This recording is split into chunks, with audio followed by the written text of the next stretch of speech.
Bienvenidos, estamos en el último día de las Jornadas Argentina 2050, ¿qué país queremos en 30 años? Desde el jueves que estamos desarrollando diversas mesas para pensar, para discutir la crisis argentina, para presentar balances, perspectivas, propuestas.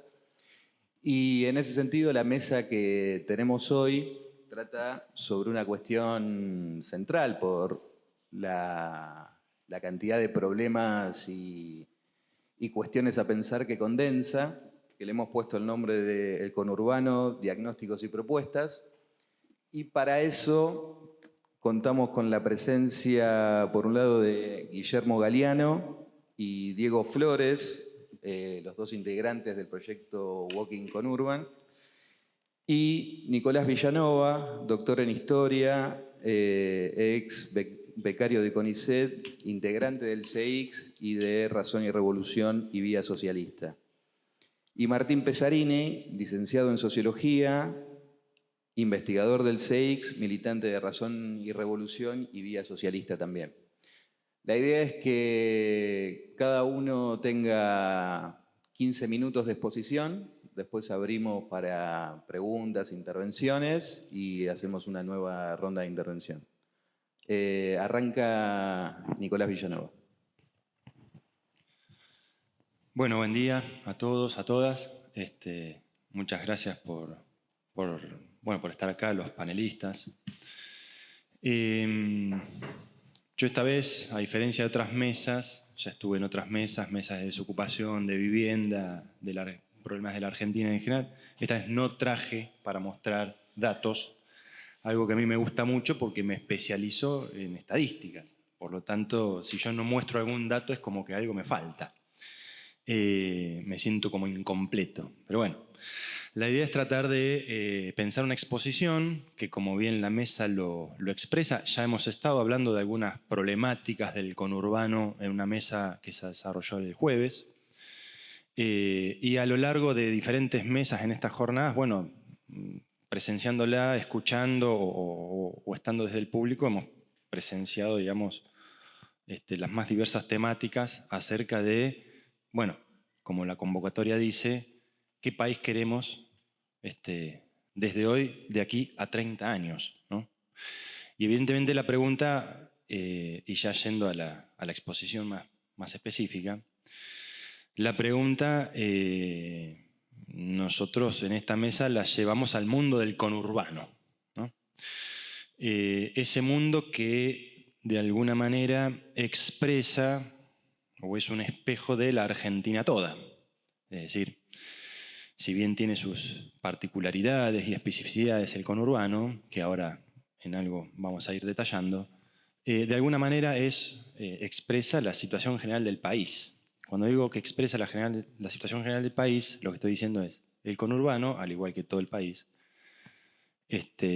o como parte de este país, es una parte de un país que es capitalista, que tiene un desarrollo capitalista, que el conurbano es expresión de ese desarrollo industrial vinculado a las oleadas de inmigrantes y cómo se fue expandiendo ese centro urbano centrado en el puerto o en la zona porteña y cómo eso se va expandiendo, ¿no?, hacia diferentes zonas, zona sur, primero con los frigoríficos y otras zonas luego.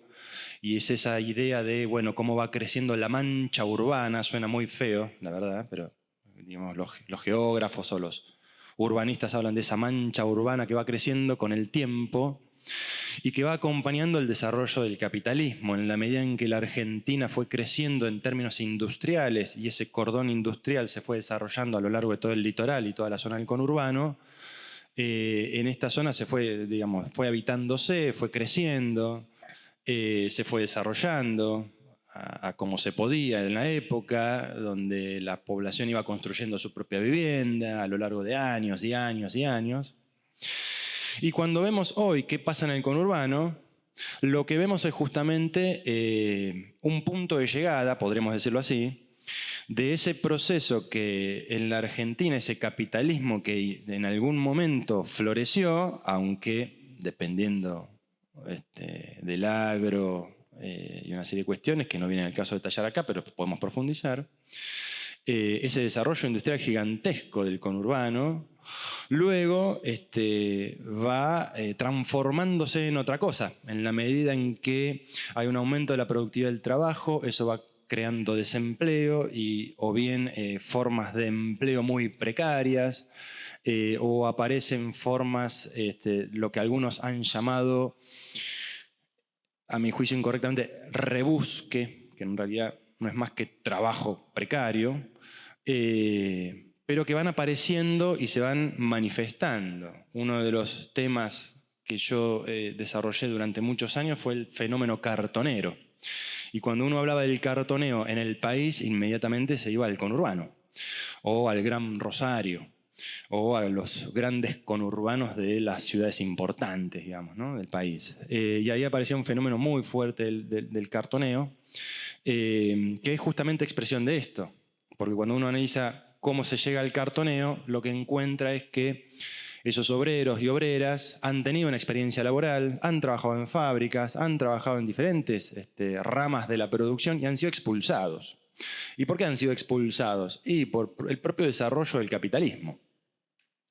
O bien son jóvenes, muy jóvenes, hay mucho cartonero joven que no logra ingresar, insertarse al mercado de trabajo. ¿Y por qué? Y porque el desarrollo de la productividad es elevado.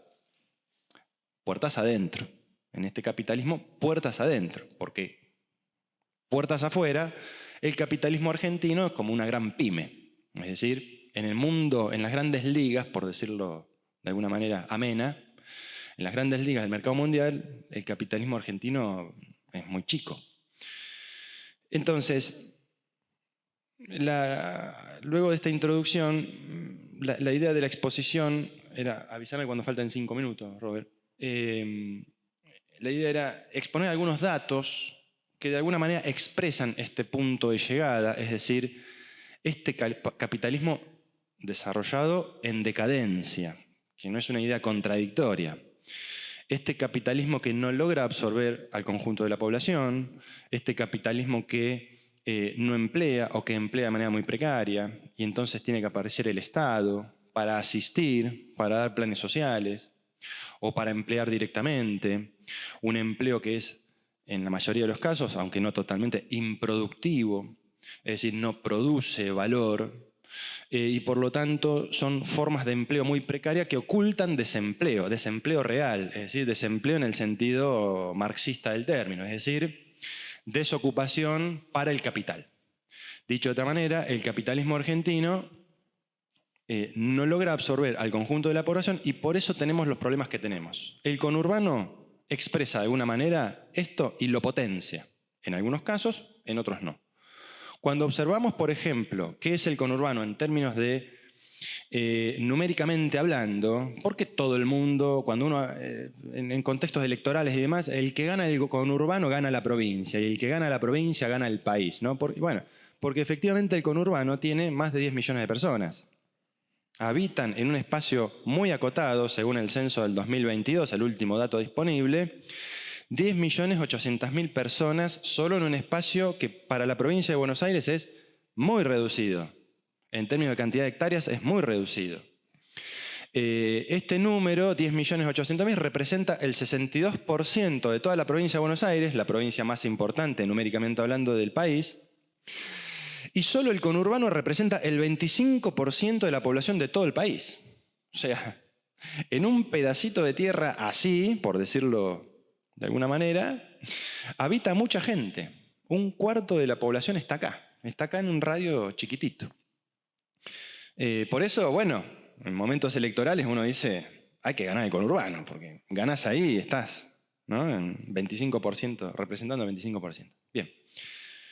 Si uno observa, digamos, la composición social del conurbano, volviendo a, no es más que un espejo de lo que sucede en el capitalismo a nivel país, uno observa que, por ejemplo, en el conurbano hay, en términos porcentuales, más asalariados que patrones. Lógicamente, uno dice, bueno, en un mundo capitalista es lógico. Ahora, cuando uno compara conurbano y con el total de la Argentina, la tasa de asalariados es más elevada en el conurbano que en el resto del país. Y la tasa, digamos, porcentaje de esos llamados patrones, que uno podría decir, bueno, empresarios, burgueses, capitalistas, más grandes, medianos, más chicos, en el conurbano es un poquito menor que en el total del país. Lo que expresa de alguna manera que en el conurbano hay una mayor polarización social.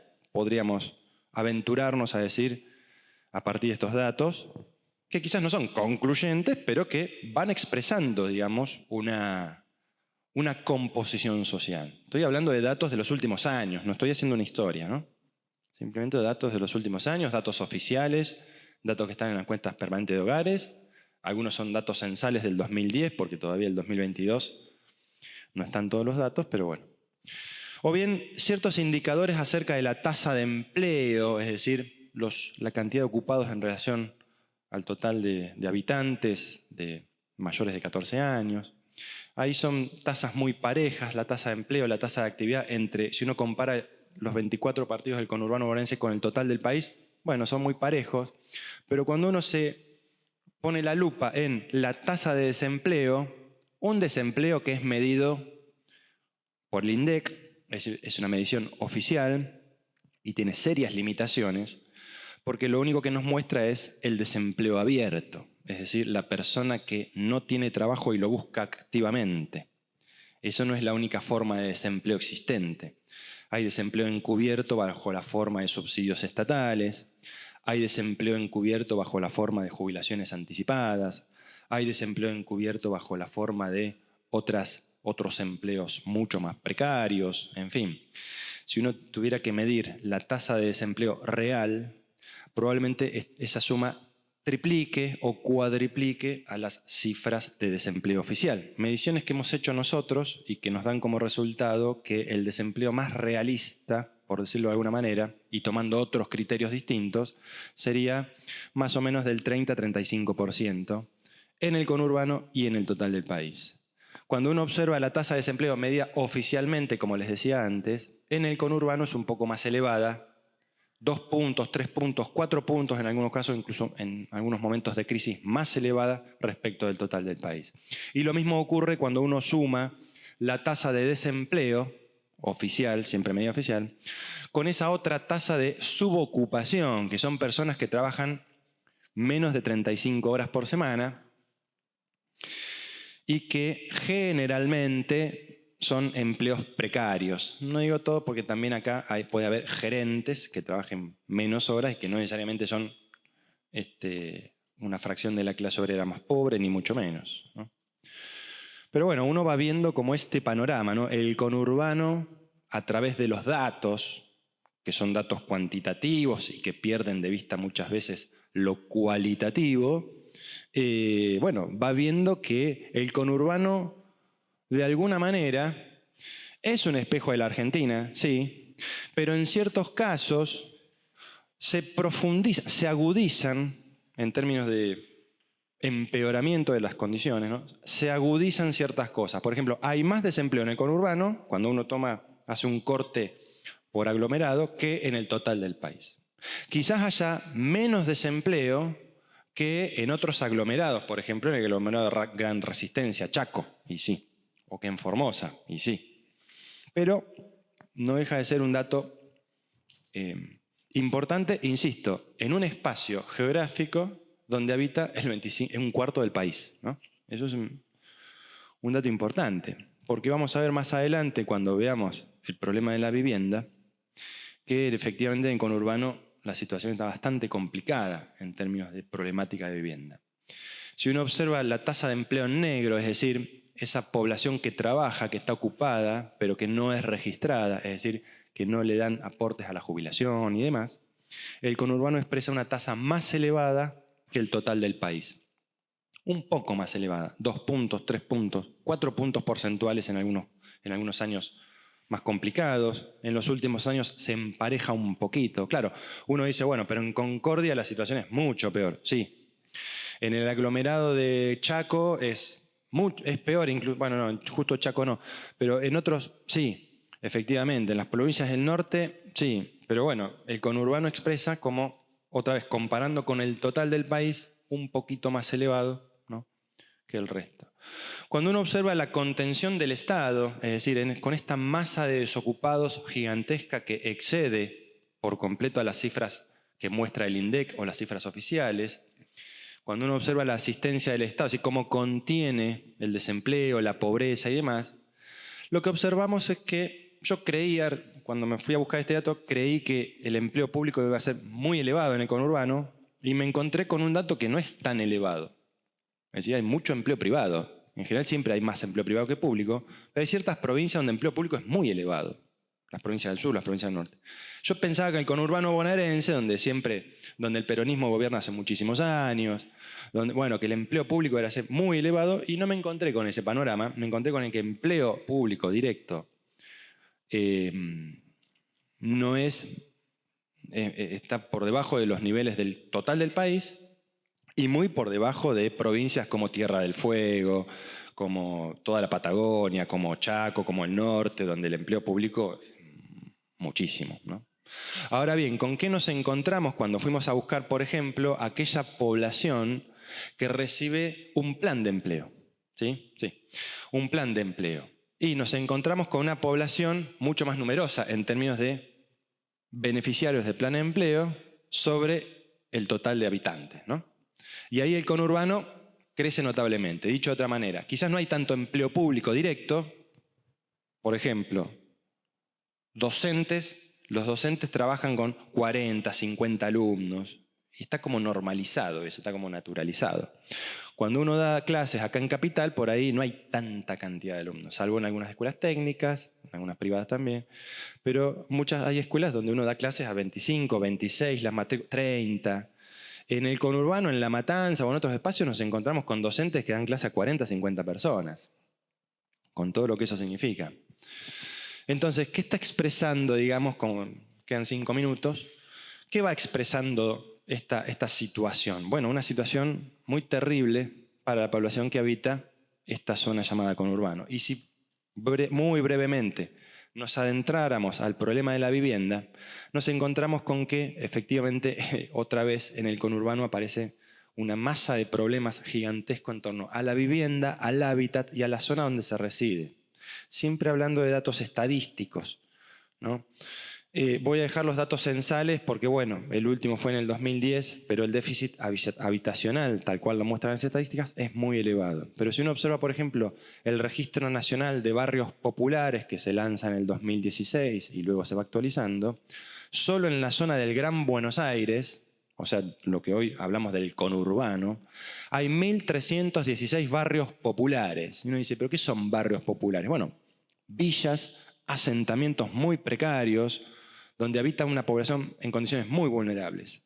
¿Cuántas familias habitan? 430.000 familias, lo que se estima en 1.800.000 personas, donde más del 90% de esa población carece de los servicios más elementales. Servicio de red cloacal, servicio de agua potable, servicio de gas natural, etcétera, etcétera. Y si uno, por ejemplo, busca siempre datos actuales o de los últimos años. Por ejemplo, ¿cuál es la población del conurbano que habita a menos de 3 cuadras de un basural? Toda la zona de José León Suárez, ¿no? Los que habitan ahí en torno al SEAMSE y muchos otros basurales que hay desperdigados por todo el conurbano. A menos de 3 cuadras del basural habita estimativamente el 9% de la población, 1.140.000. Y que habita en zonas inundables, que en el último año alguna vez se inundó. El 21% de la población del conurbano, 2.500.000 personas. Es impresionante. Y podríamos seguir, el hacinamiento crítico afecta al 10% de la población, 1.300.000 personas. Es decir, que la situación de vivienda en el conurbano es terrible. Puedo seguir tirando algunos datos, pero ya tengo que ir cerrando. Así que en todo caso, si alguno quiere indagar un poco más, y si yo dispongo de esa información, se los puedo mencionar en la ronda de preguntas. Pero, ¿qué es lo que expresa? Y para ir cerrando, me quedan 2 o 3 minutos, para ir cerrando.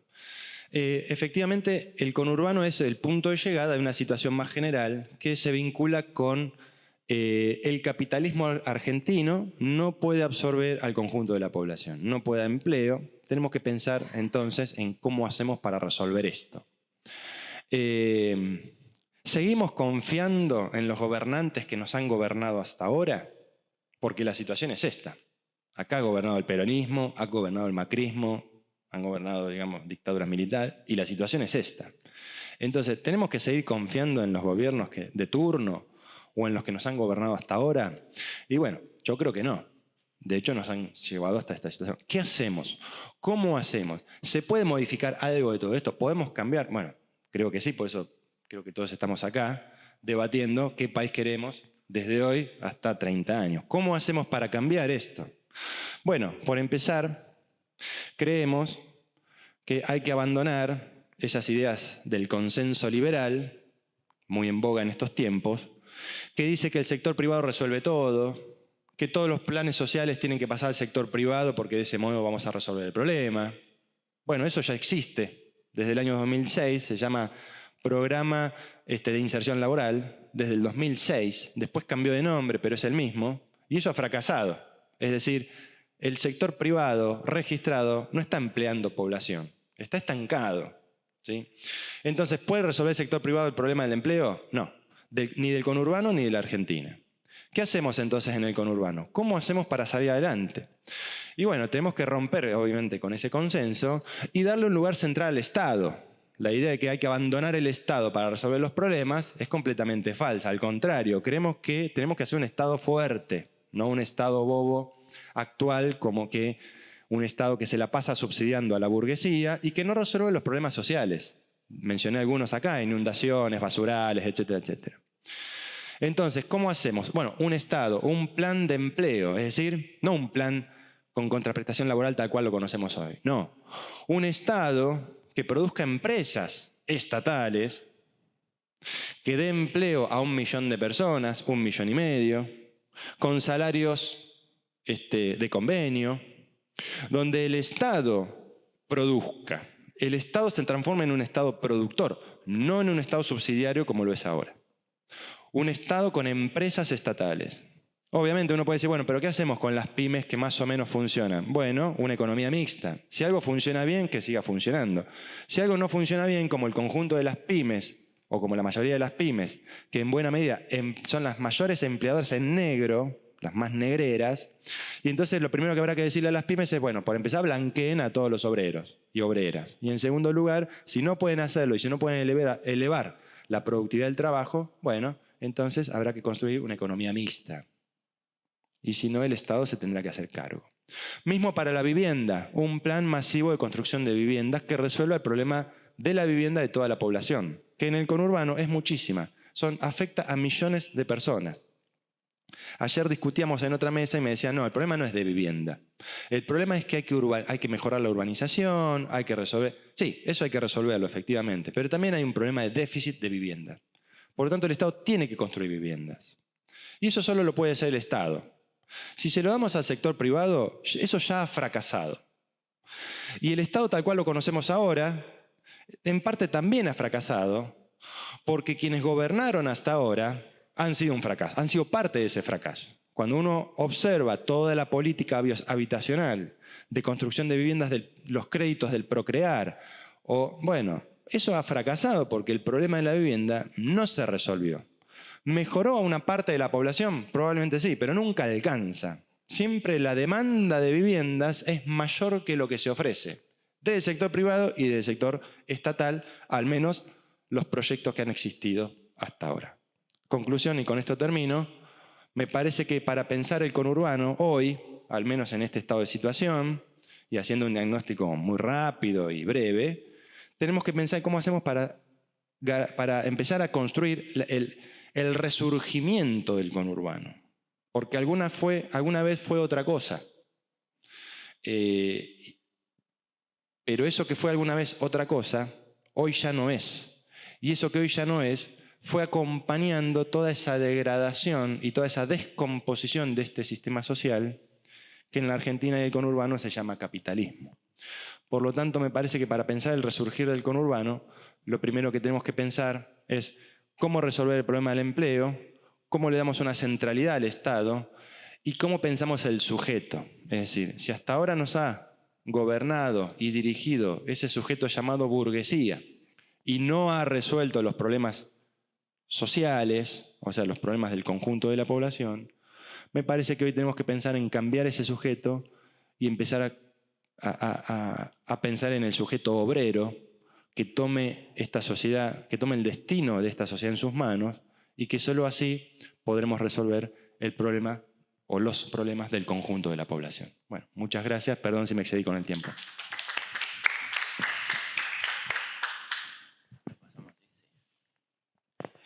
Bueno, hola, ¿qué tal? Buenos días. Mi nombre es Diego Flores. Estoy junto a Guillermo Galeano. Nosotros formamos parte de Walking Conurban. Básicamente intervenimos en las redes sociales, en distintas redes sociales, contando un poco o dando una perspectiva de lo que nosotros creemos que es el conurbano, muchas veces cuestiones que no se abordan, que no se cuentan y demás. Ese proyecto que se inició en redes mutó a intervenciones como en las que estamos ahora, así que un poco hace un tiempo dedicamos buena parte de nuestro tiempo a esto. Quiero aclarar que un poco este preludio es para contar que nosotros somos dos charlatanes, digamos que ese argumento nos exime un poco de alguna cosa que podamos decir acá junto a compañeros que están hiper formados y demás, pero sí nos interesaba abordar un par de cuestiones que quizás algunas intenten explicar los datos que recién daba el compañero. Una de ellas es pensar cómo está o cómo surgió, cómo se empezó a constituir históricamente el conurbano bonaerense, digamos. Digo, estas poblaciones que habitan y que sufren distintas desidias, ¿de dónde provienen? ¿Cómo se fueron conformando y cómo se fueron ubicando en el entramado urbano? Y para eso pensamos en tres variables. Una que tiene que ver con las poblaciones del conurbano. El conurbano bonaerense, y también después vamos a hablar un poco del imaginario que se tiene sobre el territorio. El conurbano bonaerense incorporó a las tres migraciones más grandes del país. Digo, la migración transoceánica, la migración de abuelos y abuelas que venían de Europa con perspectivas de mejorar sus condiciones de vida, no encontraban en un principio vivienda, trabajo y asilo en la capital federal porque ya se había encarecido, por dos variables, digamos, ya se había encarecido sus tierras y por otro lado porque las industrias, las pocas industrias que había ya empezaban a correrse lentamente hacia lo que era el conurbano que todavía no era nombrado, ¿no? Digo, siempre hablamos, digo, Barracas al sur es Avellaneda, digamos, no tenía ni siquiera un nombre propio. Pero digamos, ahí hay un principio que es la población transoceánica viene y se asienta en el conurbano y, como también decía el compañero, digo, muchas veces el Estado no daba respuesta inmediata, con lo cual el armado de la vivienda y de los barrios estaban a cargo de los vecinos, de la voluntad o la buena voluntad de los vecinos y vecinas que se acomodaban como podían al territorio. En una segunda instancia tiene que ver con la migración de lo que se conoce como el interior del país.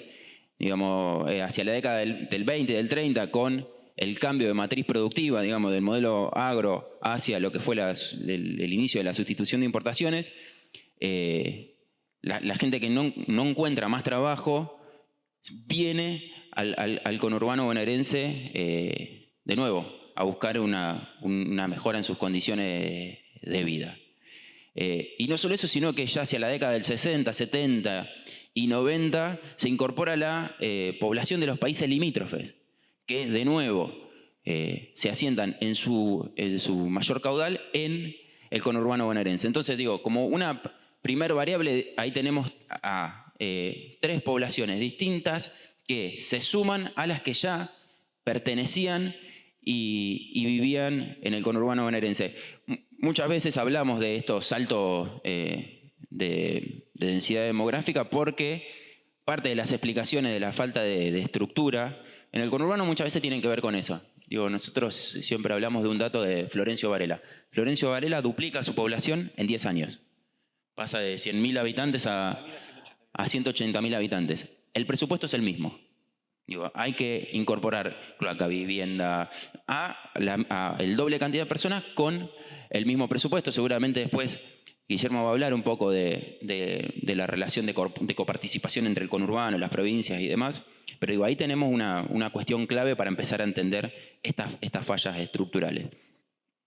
Otra de las cuestiones que solemos abordar y que explican un poco el nacimiento del conurbano, tiene que ver con el ferrocarril. Sin ferrocarril, sin el desarrollo del ferrocarril, es difícil que esa población que llegaba al conurbano bonaerense pueda moverse hacia en el interior del espacio.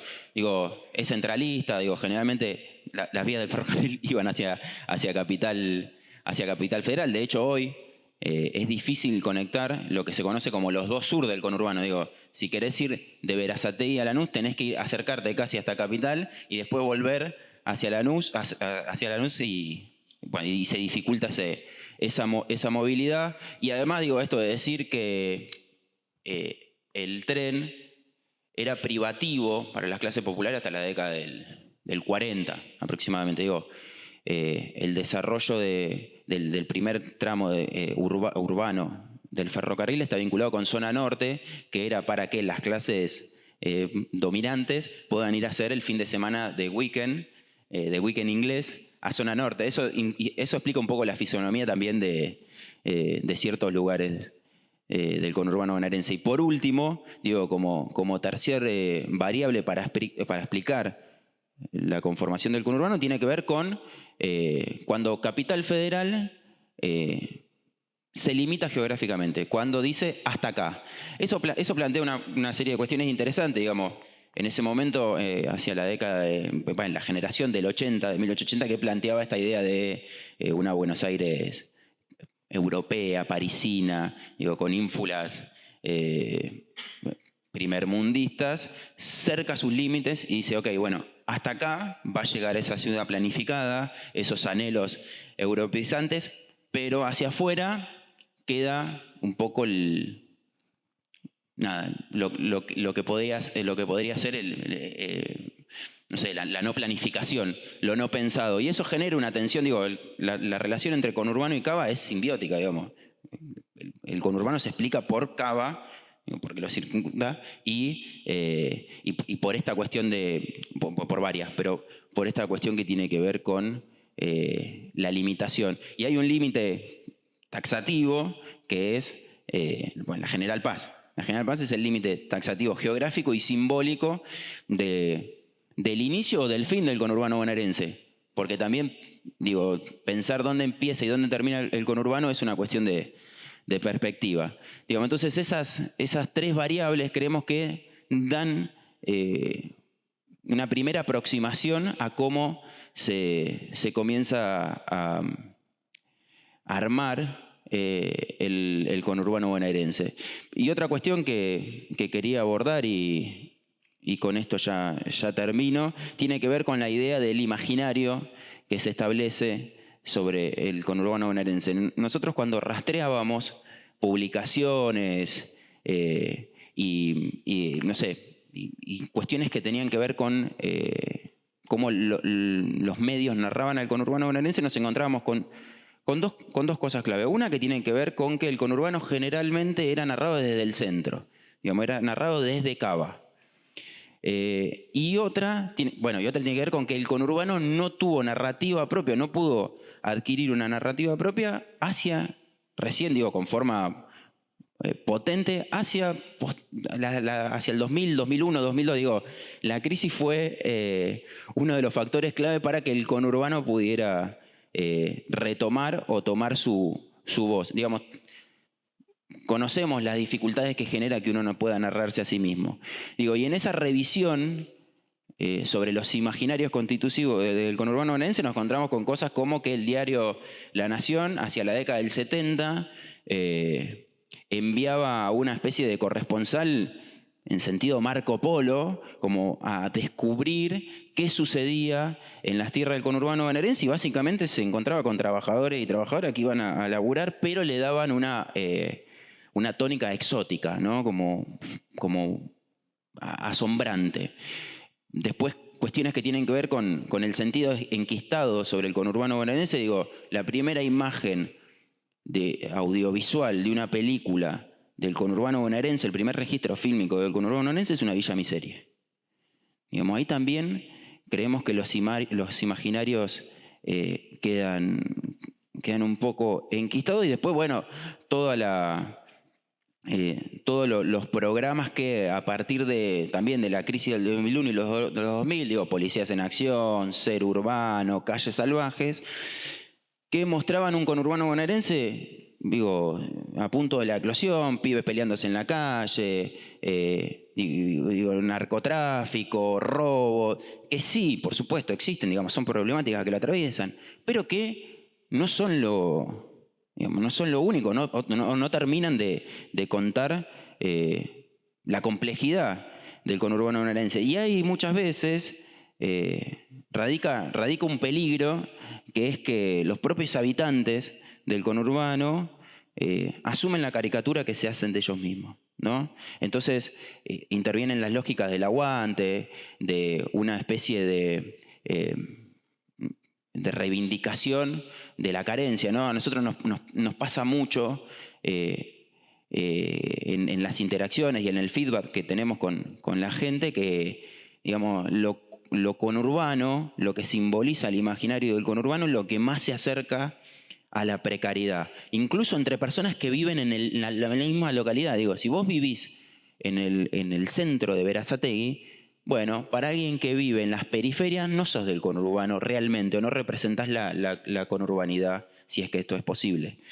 Entonces, ahí creemos que radica uno de los peligros. Y un poco la idea de nuestra intervención y de la cuenta en sí es reivindicar el territorio ante estos discursos, a sabiendas de que eso también genera polémicas o complejidades a la hora de pensar en un territorio que, si te pasás del límite, podés rozar la romantización, o también, digo, si lo contás desde estas perspectivas siempre ocre, parece que es solamente un lugar de marginados y lacrimógeno. Entonces me parece que un poco traer datos y pensar en el conurbano no solamente a partir de las narrativas que se establecen sobre él, puede generar, digamos, un contrapunto, una contrahegemonía y demás en términos narrativos. Me acabo de acordar que trajimos gráficos de que no conté ninguno, no narré ninguno, les pido disculpas. Bueno, digo rápido, parte de lo que hablábamos de la población del conurbano bonaerense y lo que decía el compañero, que es verdad, la mancha urbana parece como una invasión, pero el crecimiento urbano está vinculado a esto, al centro, y a cómo se va generando una población periférica que, si ven, se acrecienta a veces hasta de manchas dispares, no están generalmente, digo, totalmente al lado de la capital federal. Pues ese ciclo un poco explica esto que decía antes, ¿no? de quiénes habitan el conurbano y por qué esa explosión también urbana que hace que el conurbano incorpore a tantas personas. No sé si hay otro. Además, ¿también vinculadas a otra cosa? Sí, están los de crecimiento demográfico. ¿Qué tal? Buenos días, ¿cómo están? Muchas gracias por habernos invitado. Yo voy a seguir más o menos en la misma línea que Diego. La idea nuestra justamente es pensar el conurbano desde su potencia y no tanto como problema, sí pensar sus problemas, pero pensar el conurbano como solución y no como problema, que es buena parte del déficit que tiene la perspectiva sobre el conurbano, que redunda siempre en sus problemas y no lo piensa en tanto a sus capacidades de dar soluciones. Una de las cosas que decía Nicolás, con la que yo estoy parcialmente de acuerdo, es que el conurbano expresa al país en su totalidad, menos en su concepto de receptáculo. En ningún otro lugar del país la gente migra masivamente hacia ese lugar. Y eso tiene una explicación, obviamente, no es porque el paisaje es lindo. Pero si pasamos a la siguiente diapositiva, yo también, como él, soy un fanático de los datos y de su forma gráfica, entonces trajimos un poco de soporte. Lo que sucede y buena parte de los conflictos que suceden al interior del conurbano se explican en buena medida por algo que un poco decía Nicolás y un poco decía Diego, que es la afluencia masiva de personas desde final del siglo XIX, principios del siglo XX, hasta nuestros días. Lo que vemos acá es el crecimiento demográfico comparado del conurbano y de la capital federal. Podemos llegar a ver cómo a partir de 1930, 40, la población del conurbano se triplica hasta 1991, 2001. Cuando pensamos en ese movimiento de gente, también lo que tenemos que pensar es, bueno, ¿cuáles son las condiciones que la obligaron a irse?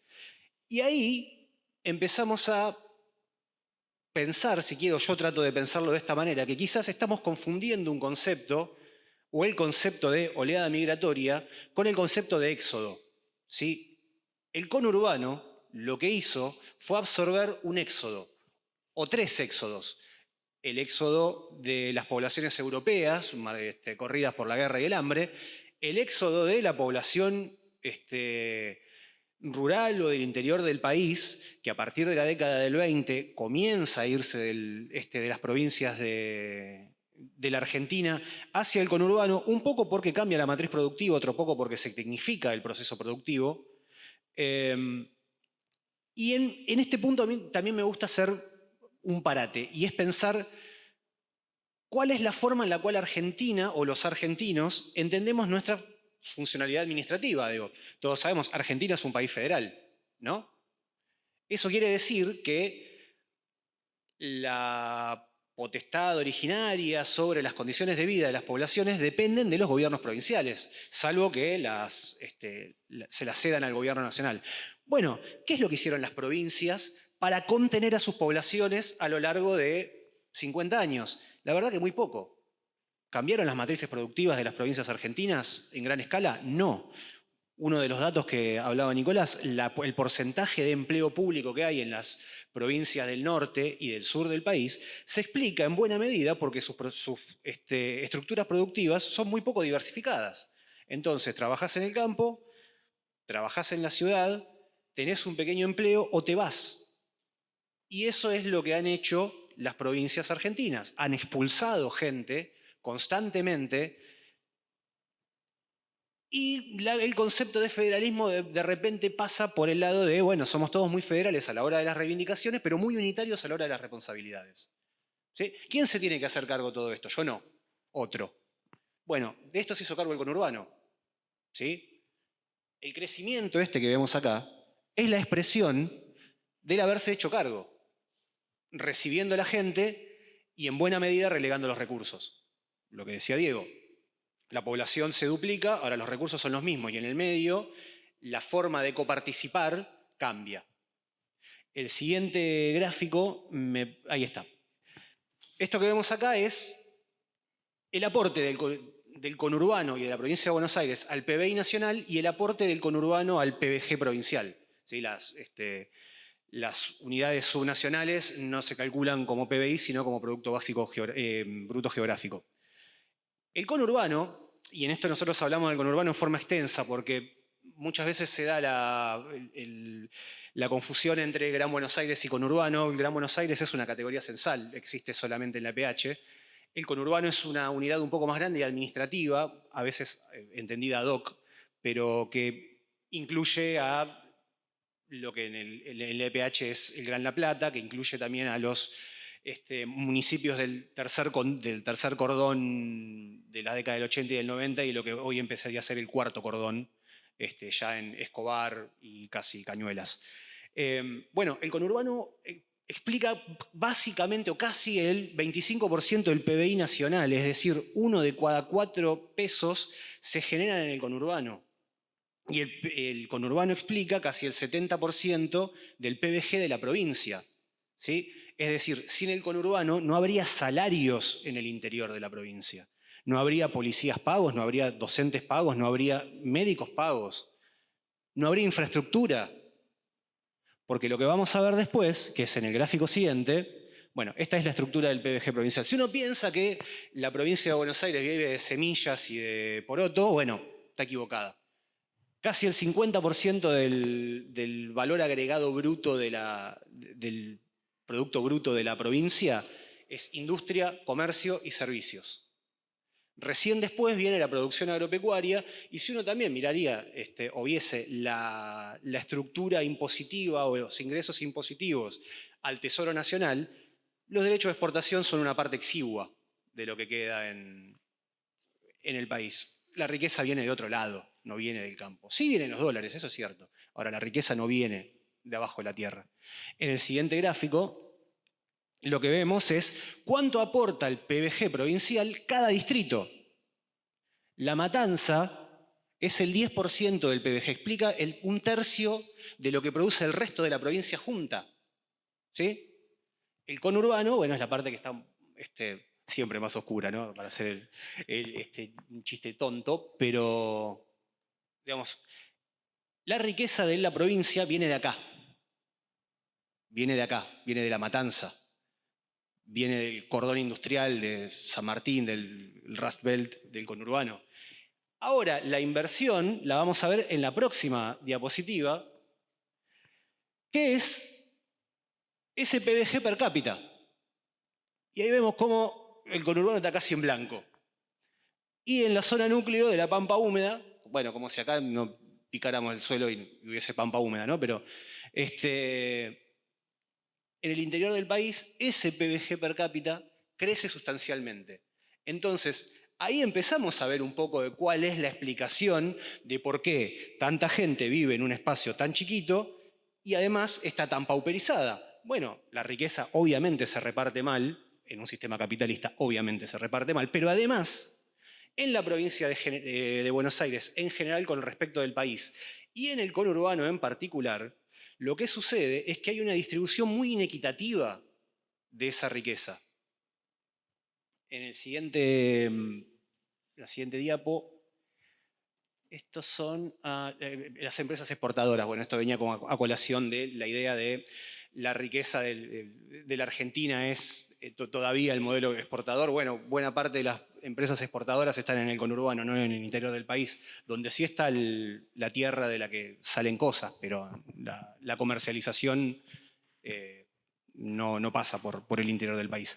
Pero bueno, volviendo a lo anterior, lo que sí vemos es que esa distribución inequitativa explica buena parte de las problemáticas que se nombraron antes y oculta esto que estábamos hablando recién. Bueno, ¿cuál es el aporte del conurbano al país? Yo no lo quiero decir con palabras tan gravosas, pero en buena medida el funcionamiento de este país se sostiene por esa distribución inequitativa de la riqueza, porque quienes la producen en buena medida, que son el conurbano, reciben muy poco de eso o la reciben en cuentagotas y de otra forma. Sí es cierto, como decía Nicolás, que el conurbano expresa al país en términos de ese locus de crisis, ¿no? Cuando se habla de crisis se piensa en el conurbano y cuando se piensa en el conurbano se piensa en la matanza muchas veces. Ahora, yo en general estas cosas las trato de cerrar con esto.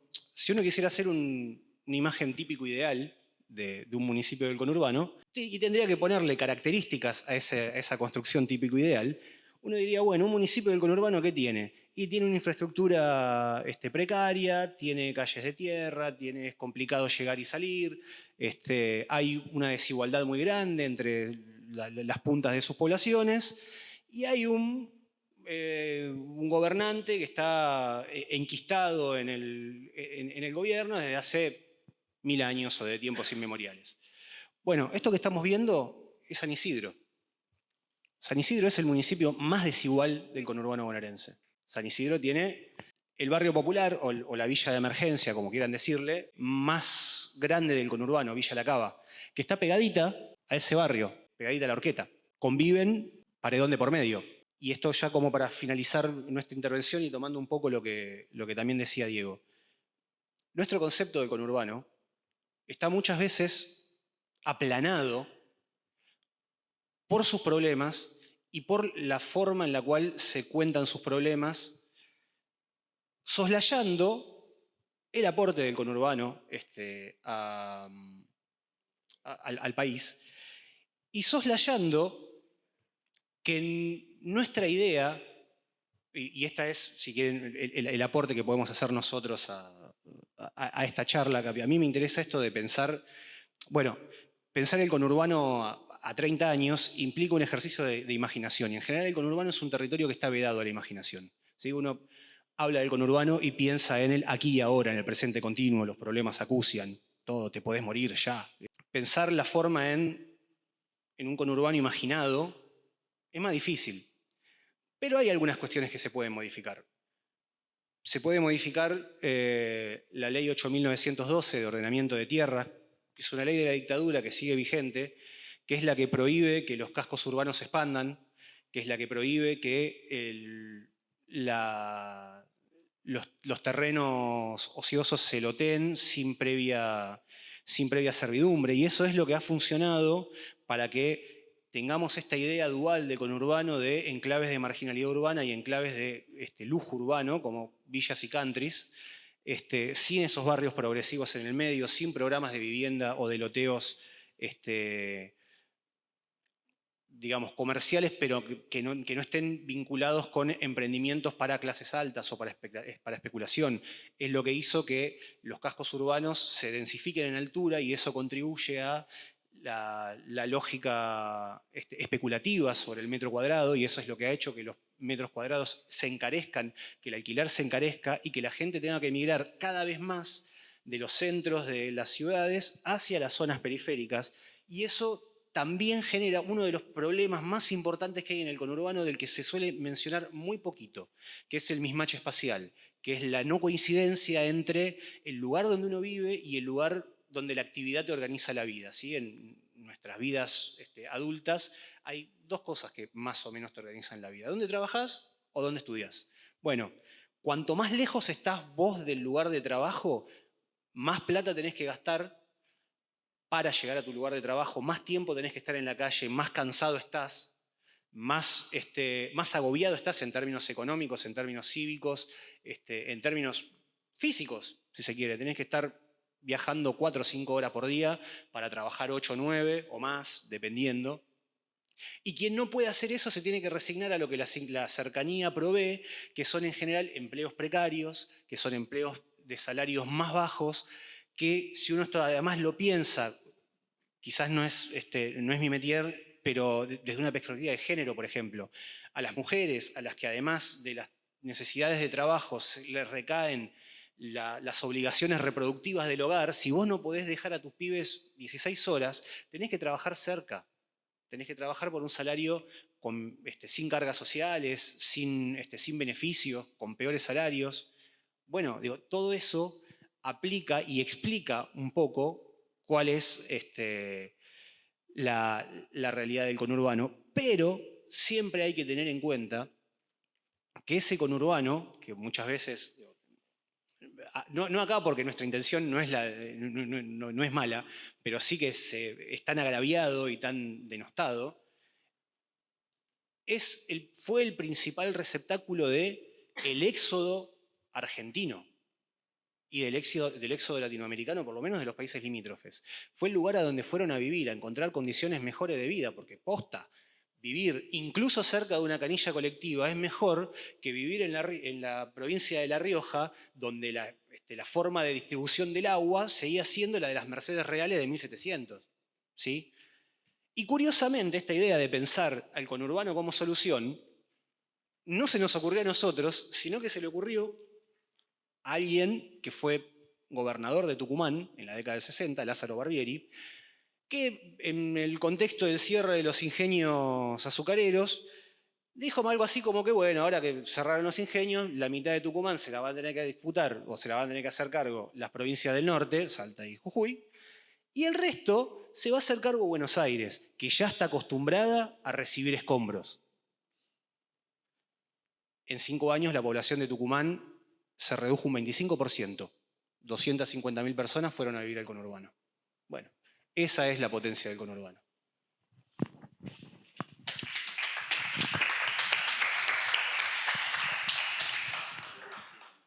Bueno, muchas gracias, Guillermo. Muy interesante lo que planteás, muy interesante también lo que decía Diego. Mi nombre es Martín. Había mucho de los ejes y muchas de las cosas que mencionaron me interesa comentar, pero antes para que no quede nadie afuera, mejor comienzo con la exposición que había pensado, con algunas cosas que quería comentar y después más adelante vamos a estos puntos que me parecían interesantes. Efectivamente, como dijo Nicolás, el conurbano y el país, el conjunto el conjunto del país tienen problemas comunes y en algún punto el conurbano expresa muchas de esas problemáticas, a veces de manera más agradada, a veces no, pero efectivamente muchos de los problemas sociales, políticos y económicos que nosotros encontramos en el conurbano también los vemos en otras provincias argentinas. Eh, es cierto lo que señalaba Guillermo, que en algún punto el conurbano históricamente se ha constituido en un receptáculo de población. Eso, visto desde cierta perspectiva, es un problema, visto desde otra perspectiva, no necesariamente lo es, para que lo pensemos. Ahora vamos a hablar de eso. Una de las preguntas que disparaba nuestra preocupación acerca del conurbano era, bueno, ¿cómo puede ser que una zona, una región geográfica del país que en un momento se caracterizó por concentrar el tejido industrial de la nación, por concentrar las fábricas tal vez más importantes, hoy es otra cosa? ¿Cómo puede ser que el conurbano hoy está atravesada desde hace décadas por un proceso de decadencia y de degradación de las condiciones de vida que, como dije, lo vemos en otras provincias, pero que también se manifiestan de manera muy palpable en las distintas localidades y partidos que conocemos de la provincia y que rodean a la capital federal? Desde esa pregunta, nosotros también nos preguntábamos, bueno, ¿qué podríamos hacer desde un gobierno socialista? Eso no necesariamente es un ejercicio de imaginación, si por imaginación se entiende un ejercicio de imaginación sin fundamentos, ¿no? Nosotros creemos que existen propuestas concretas que efectivamente podrían revertir esa situación, que podrían revertir las condiciones de vida de la población, y que nosotros llamaríamos como un renacer del conurbano. ¿Qué podríamos hacer para que el conurbano sea otra cosa? Que en parte es lo que mencionó Nicolás, no para que vuelva a ser lo que alguna vez fue, sino para que sea algo mejor de lo que es ahora, incluso mejor de lo que fue en otro momento. Bien, entonces, para responder a esa pregunta, nosotros consideramos que hay dos pilares o dos cuestiones importantes que nos podrían ayudar a resolver ese problema. Uno es la planificación de la economía, el desarrollo de la industria, sobre la base de una mayor intervención estatal, que es lo que Nicolás decía hacia el final de su exposición. ¿Qué puede hacer un gobierno socialista mediante la intervención estatal para que la economía del conurbano y la del país todo resurja y sobre esa base podamos ofrecerle mejores condiciones de vida a la población? Bueno, con ese problema sobre la mesa, nosotros, con esa caracterización general o con esa orientación general, uno dice, bueno, muy bien, hay que planificar la economía, hay que desarrollar la industria, el Estado tiene que intervenir de manera más intensa para mejorar las condiciones de vida de la población. Bueno, pero ¿qué hacemos? Si hoy fuéramos gobierno, si tuviéramos que, efectivamente, el gobierno en nuestras manos y tendríamos que hacer algo para comenzar. Bueno, ese ejercicio a nosotros nos hace pensar en cuestiones muy específicas y muy concretas para ver efectivamente cómo solucionamos problemas prácticos que tengan resultados en términos de mediano y corto plazo. ¿Se entiende? Para eso lo que hicimos fue analizar o empezar a examinar algunos puntos concretos de la economía y algunas políticas públicas que se vienen desarrollando desde distintos gobiernos nacionales, provinciales, municipales, no solamente en el conurbano, sino también en el conjunto del país. Y bien, una de esas políticas que a nosotros nos interesaba, porque consideramos que es uno de los ejes de este resurgir del conurbano, renacer del conurbano, son los parques industriales. La política de parques industriales que se viene impulsando en las últimas 2 décadas de parte del gobierno nacional, de parte de los gobiernos provinciales y de parte de los gobiernos municipales. Digo gobiernos municipales y gobiernos provinciales porque de vuelta es una política que tiene asiento en el conurbano, que es que tiene, que se ha visto y se ha, ¿cómo se dice? Se le ha difundido, se le ha publicado, se le ha publicitado en los últimos años en esta región en particular, pero también lo vemos en el conjunto de las provincias argentinas. ¿Por qué los parques industriales nos interesaban? Porque efectivamente los parques industriales pueden constituir una herramienta para planificar la economía nacional, ¿no? Para pensar otro tipo de economía para nuestro país que nos permita sobre esa base, sobre una economía más competitiva y más desarrollada, mejorar las condiciones de vida de la población. Nosotros encontramos que en los últimos años, en el conjunto del país, esos parques industriales entre el 2002 y 2022 crecieron un 600%. Pasaron de los 80 a los 600 parques industriales. A priori uno dice, bien, bueno, tenemos más parques industriales, hay mayor planificación de la economía, tal vez hay un conjunto de fábricas que antes operaban de manera aislada que hoy funcionan de manera conjunta, que hay una sinergia en ese conjunto. No obstante, inmediatamente después de ver ese dato, lo que vemos es que el PBI industrial del país en ese mismo periodo creció un 26%. Entonces, bueno, ¿qué pasó ahí? ¿Qué pasa? Que los parques industriales se multiplican y que la industria nacional, que se supone que es el sector, el que opera, el sector que se propone impulsar y desarrollar con los parques industriales, crece mucho menos. Es más, ese crecimiento, cuando uno ve en más detalle, se concentra en los primeros años de la década del 2000 y en los últimos 10 años está prácticamente estancado, cuando no registra alguna caída.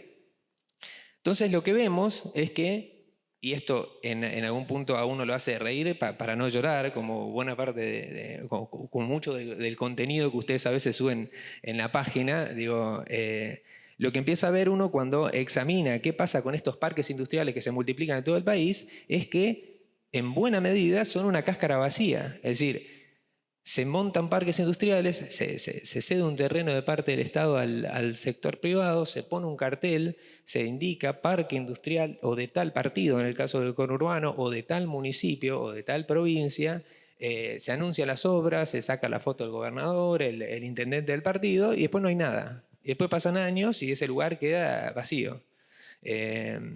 Nosotros probablemente dentro de algunos días publiquemos una nota en nuestro periódico sobre este problema en particular, y lo que en parte en esa nota se ve es que hay un parque industrial en una localidad del interior del país donde dice parque industrial y lo único que es un campo atrás. O sea, no hay ni una sola industria. O sea, eso es humo. Como se le dice ahora, es una ficción. Digamos, ahí no hay ni una industria. Probablemente ya estén loteados o incluso algunos vendidos a algunos predios, pero pasan los años y la industria nunca se radica en esos lugares.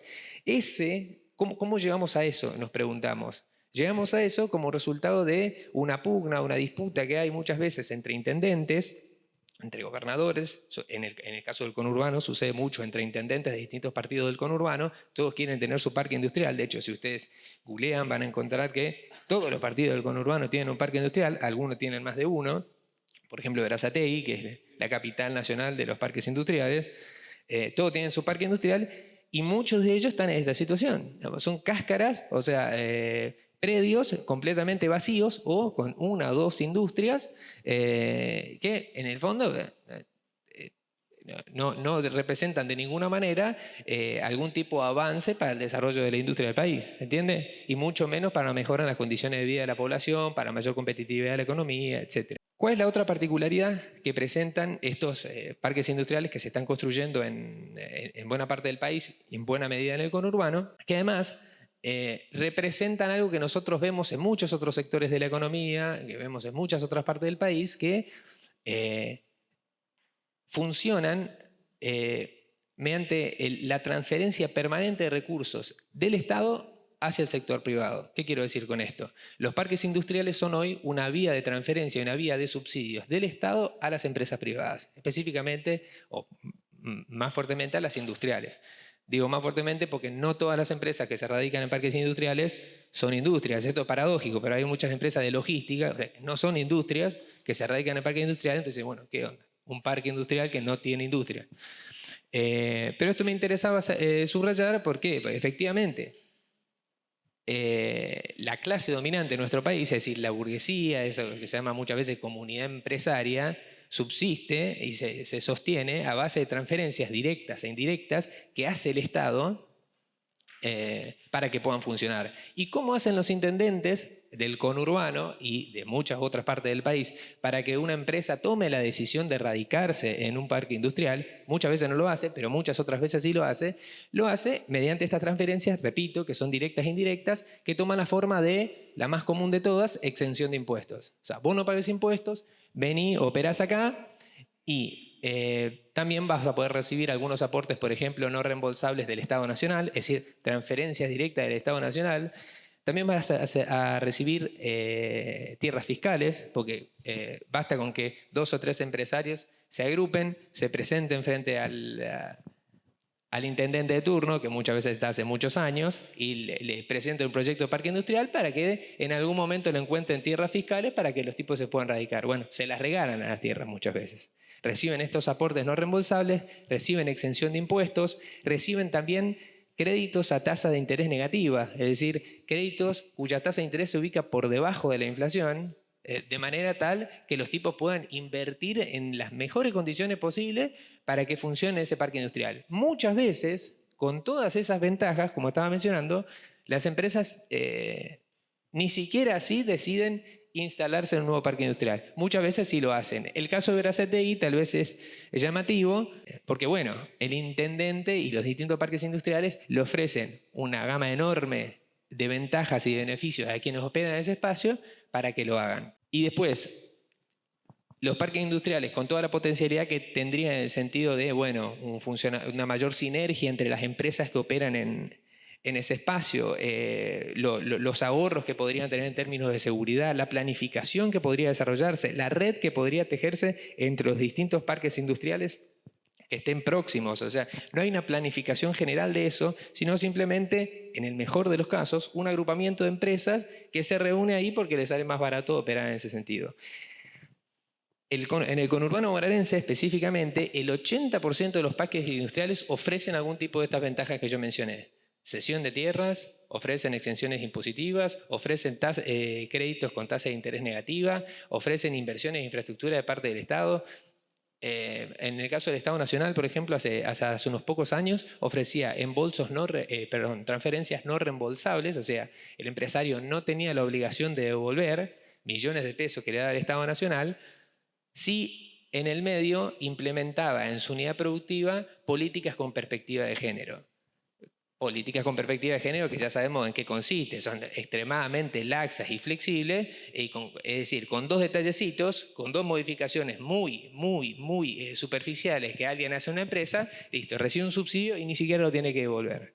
Bueno, eso es lo que vemos específicamente en relación con los parques industriales y la provincia de Buenos Aires en general es uno de los espacios en donde observamos este problema de cómo una herramienta que podría efectivamente funcionar para apuntalar la competitividad de la economía del país, para planificar la industria, planificar el desarrollo, termina convirtiéndose en esto, una sangría permanente para el Estado y al mismo tiempo operan de manera muy descentralizada que se convierte en lo opuesto a la planificación. Todos los intendentes quieren su parque industrial y cada uno hace en cada uno de sus parques industriales cualquier cosa. En el caso de Verazategui, uno puede pensar, bueno, un parque industrial podría reunir a fábricas y empresas que operan en una misma rama, ¿no? Ahora vamos a hablar de uno particular en el partido de Lanús, pero podría reunir a empresas que operan en la misma rama, de manera tal de crear una sinergia entre ellas. En cambio, cuando uno ve cuáles son efectivamente las empresas que se radican en esos predios, en el conurbano bonaerense, por ejemplo, en el caso de Verazategui, ve que hay empresas que producen tapas de empanada, otra que produce materiales de construcción, otra que produce cosméticos y otra caucho. Bueno, ¿cuál es la sinergia entre esas empresas? Probablemente ahorren en conjunto porque tienen el mismo servicio de seguridad o porque utilizan los mismos caminos. Pero a lo que decimos o a lo que vamos es la sinergia tal vez entre un conjunto de empresas que operan en la misma rama podría ser mucho mayor si se ubican en el mismo espacio.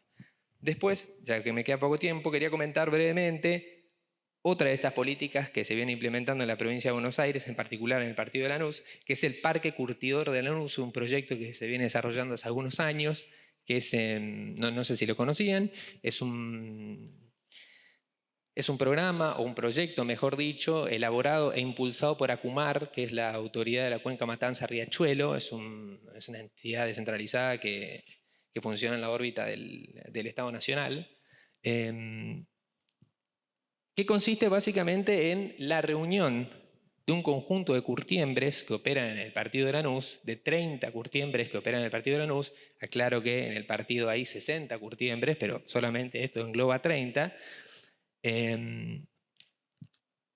Las reúnen, las hacen operar en ese espacio y con el propósito de evitar o de moderar la contaminación que estas empresas generan en el riachuelo, que tradicionalmente arrojaban sus efluentes líquidos al río. Bueno, los reúnen en el parque industrial y le construyen una planta de tratamientos de efluentes líquidos industriales.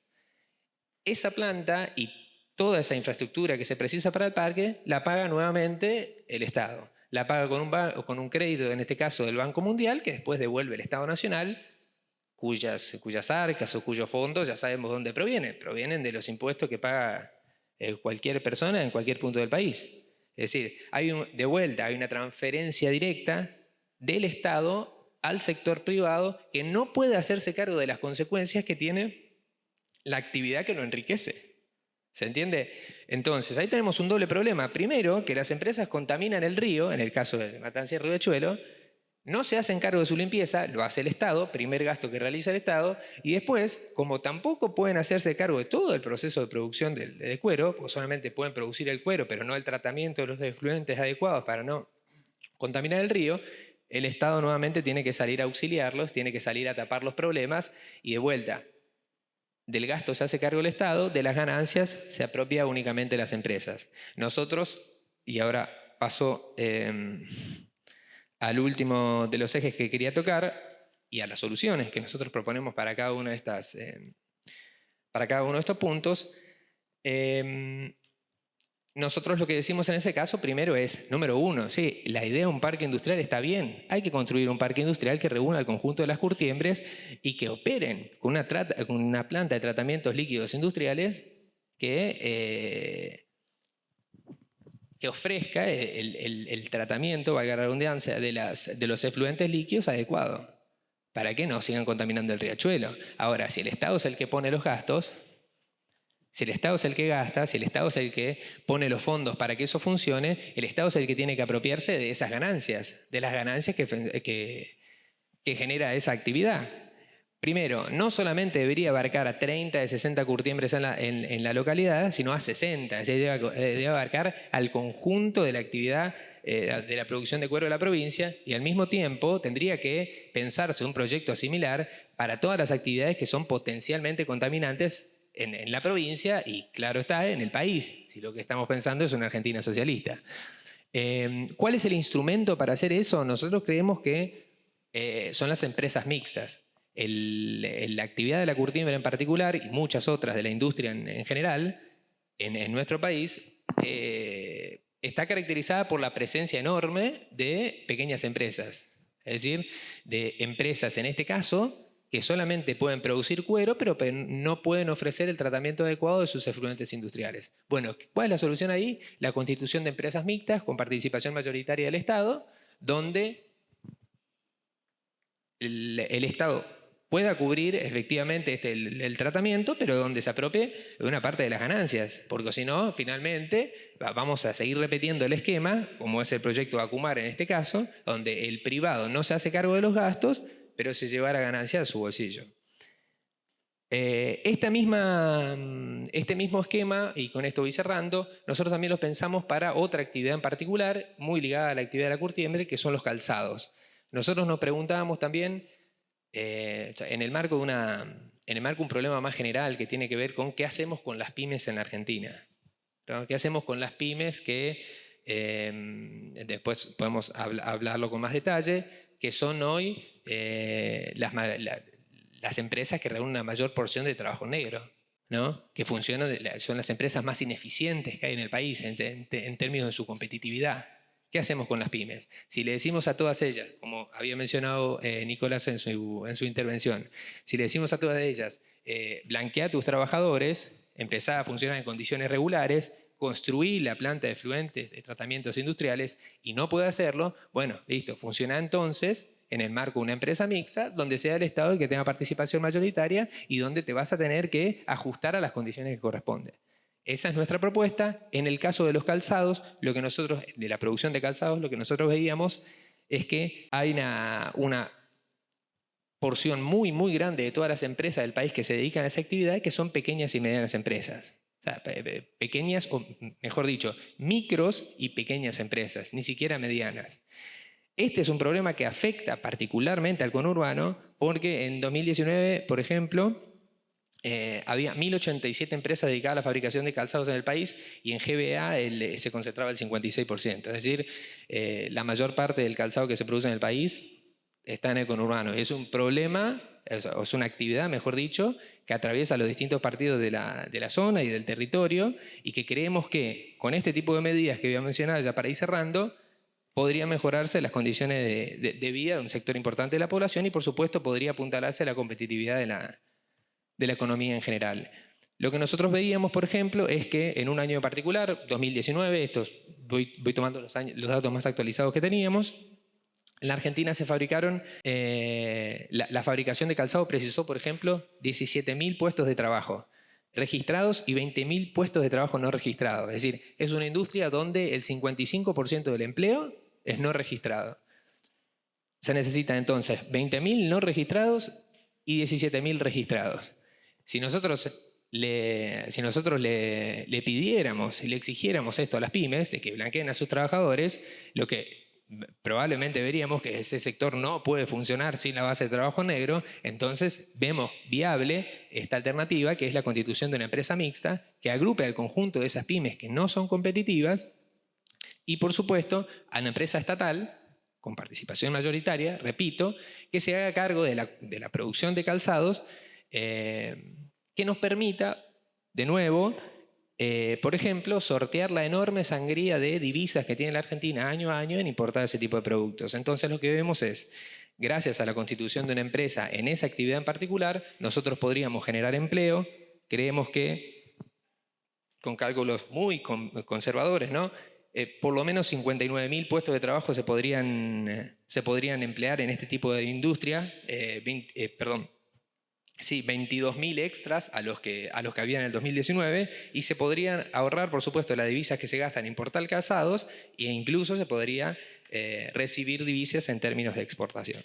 De vuelta, la herramienta que nosotros consideramos adecuada es la constitución de empresas mixtas con participación del Estado, a la cual se subordinen, ¿sí?, las pequeñas empresas para que funcionen en las condiciones que correspondan. Este tipo de medidas, y con esto cierro, la de los parques industriales, por ejemplo, una planificación nacional y la de la constitución de empresas mixtas, consideramos que podrían en el corto y mediano plazo generar puestos de trabajo y, por supuesto, mejorar las condiciones de vida de la población que está afectada por ese tipo de actividades, que está empleada en ese tipo de actividades.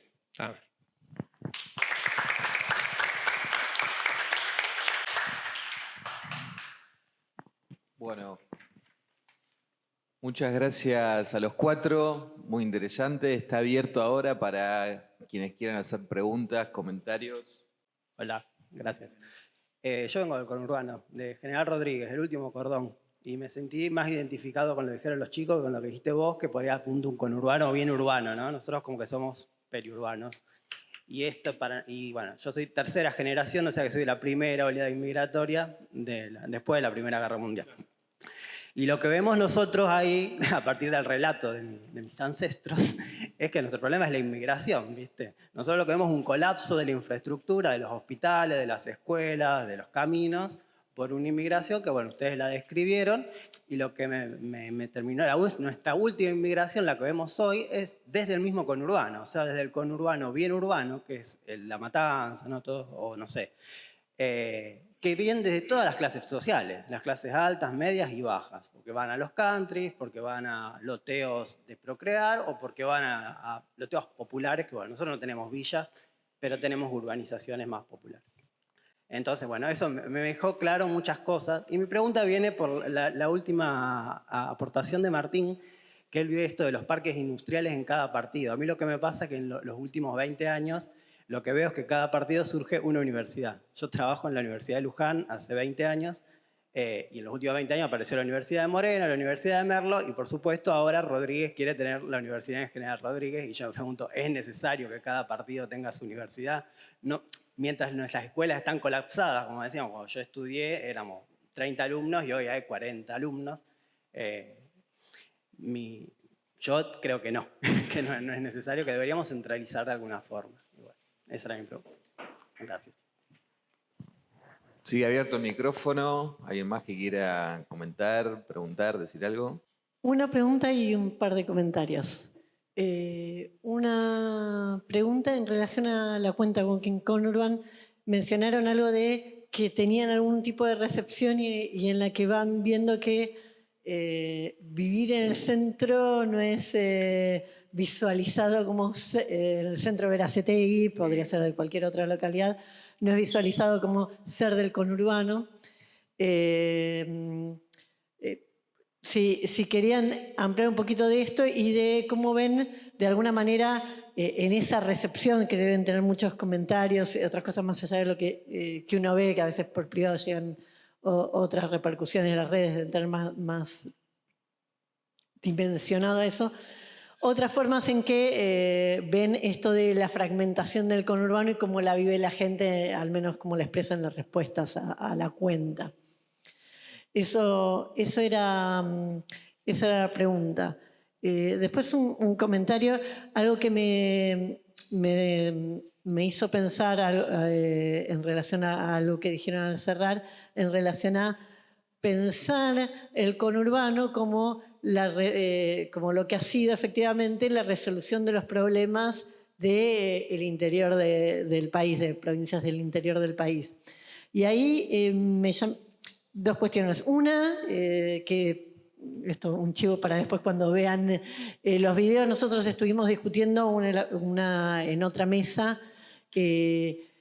los problemas y los desafíos de repensar la estructura política administrativa del país, porque no puede haber distritos que tengan más población que varias provincias y, bueno, no eligen un senador. Y después del Senado salen las votaciones que salen y en función de eso también hay una redistribución de recursos. Entonces tenemos un país con política...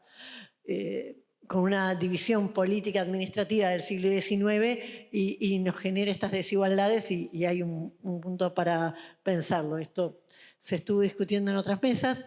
Otro chivo, tenemos después del mediodía una charla sobre universidad y justo el tema de las universidades del conurbano es un tema muy complejo y es una de las cosas que vamos a estar discutiendo porque por un lado está lo que ellos dijeron, vos no podés, cuando hoy conurbano es General Rodríguez y vos, General Rodríguez, tenés 1 hora y media Moreno y después tenés que subirte al Sarmiento y después te bajás del Sarmiento y a qué universidad vas, estás sumando 3-4 horas. Entonces, depende cómo, y depende si en Rodríguez vivís cerquita de la estación o no.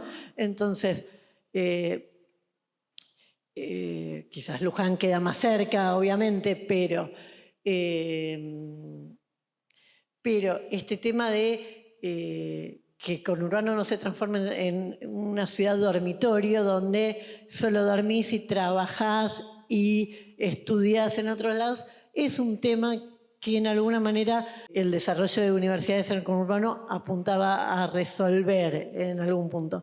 También tiene mucho de política, o sea, también qué carreras, dónde y para qué, que es un tema que a veces se llama universidad, a cosas que se llama, así como se llama parques industriales, a predios que después el mejor de los parques industriales, digo mejor por decir uno de los más de más trayectoria y que tiene fábricas reales, qué sé yo, no tiene todos los predios vendidos, de lo que tiene vendidos, estoy hablando del predio de Pilar.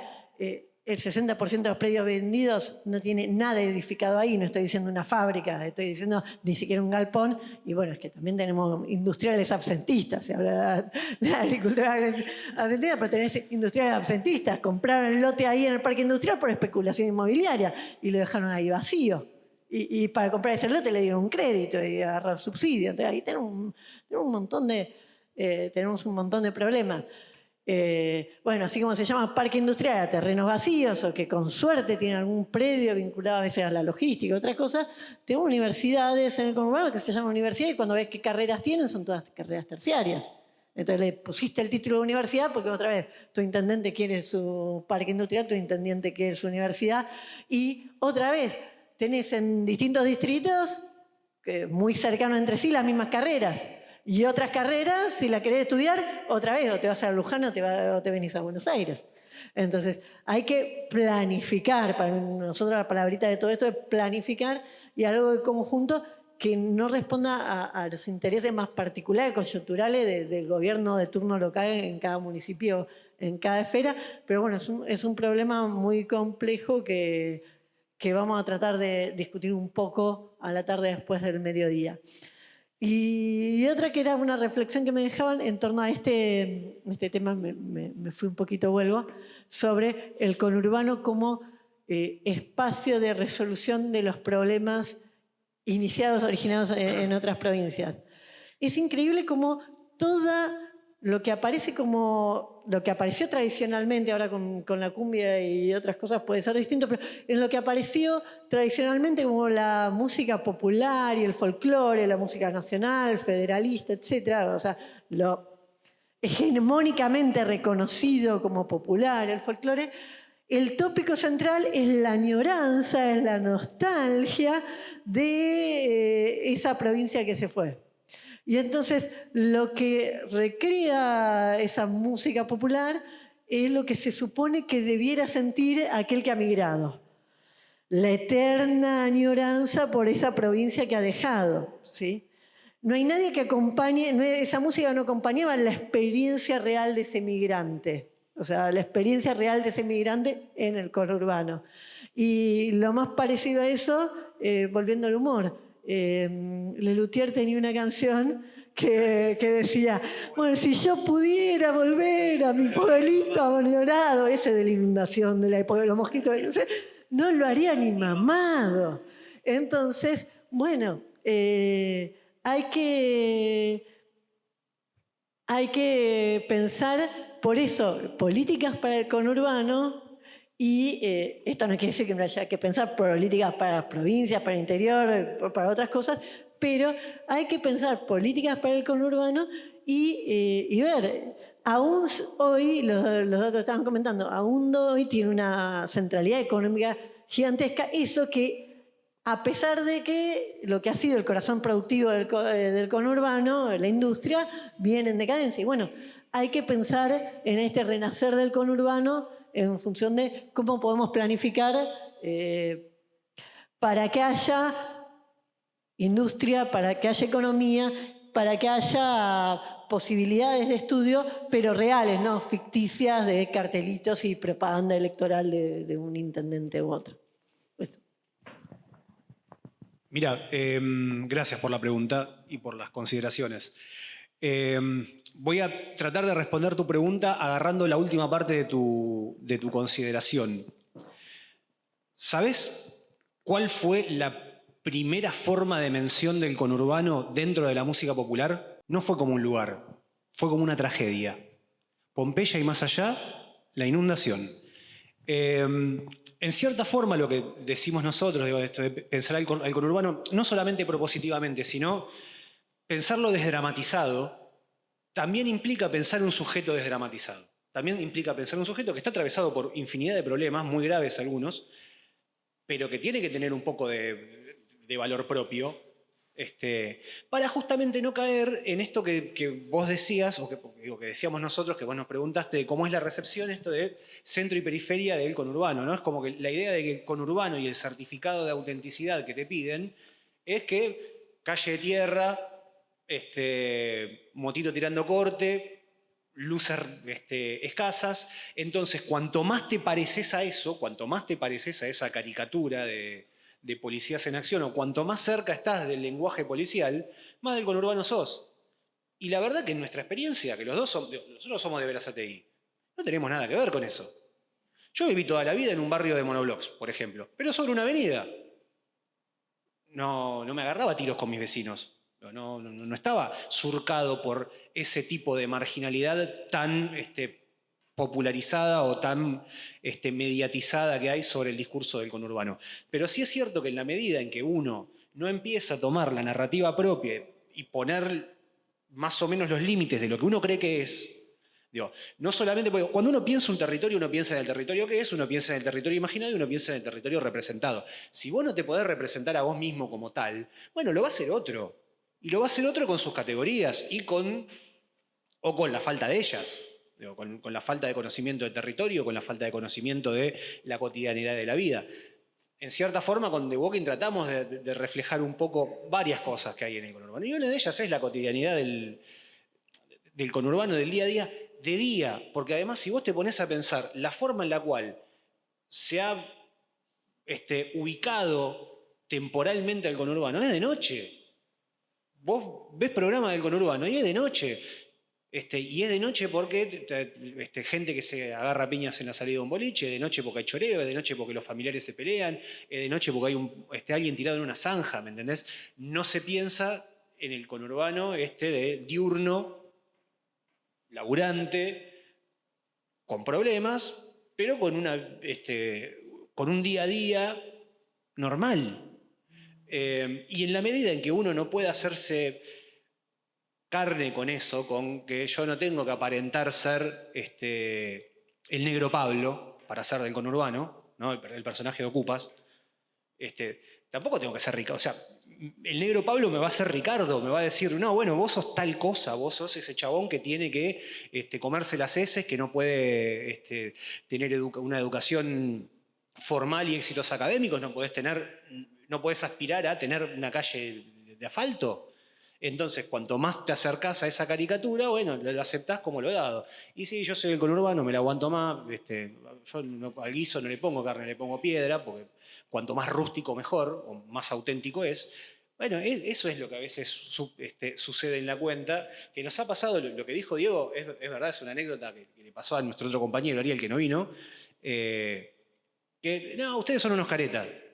Y le dice, yo soy de Berazategui. Posta, sos de Vera, yo también, ¿de dónde? Y no, vivo ahí en la 14 y Mitre. Ah, sos un careta, eso es del centro. Bueno, viste, o sea, nunca vas a dejar conforme a alguien porque siempre alguien es más conurbano que vos. No sé si la respuesta quedó, o fue lo que esperabas. No, simplemente sumar que me parece que también es complejo dar con una identidad. Ni hablar de la provincia de Buenos Aires, digo, sí, es que existe, más aún del conurbano bonaerense, digamos, fragmentación de los discursos nacionales, del ser nacional, y la globalización que atraviesa distintas prácticas y demás, hacen que esto, bueno, hay una identidad bonaerense, existe tal cosa, bueno, es discutible. Sí, lo que también me parece que pasó es que quizás vos encuentres prácticas que comparten personas que viven en Caballito con personas que viven en el centro de Berazategui. Y digo, no sé, pedir sushi. En Berazategui de la 24 para allá no hay más sushi. Nadie hace sushi. Digo, nadie va a pedir sushi. ¿Se entiende? Digo, pero en los centros vos tenés acceso a ese tipo de consumos y posiblemente sean similares a los del centro de la capital federal. Entonces digo, me parece que a la hora de pensar un poco también en los imaginarios de la identidad bonaerense, es ciertamente complejo en tanto la fragmentación social que existe. Mencionar, me voy un poco de este eje, pero que es muy interesante, por supuesto. Pero no, me voy creo que algo Guillermo en algún momento planteó algunas cuestiones, pero simplemente para pensar el problema. De hecho, no, para pensar el problema.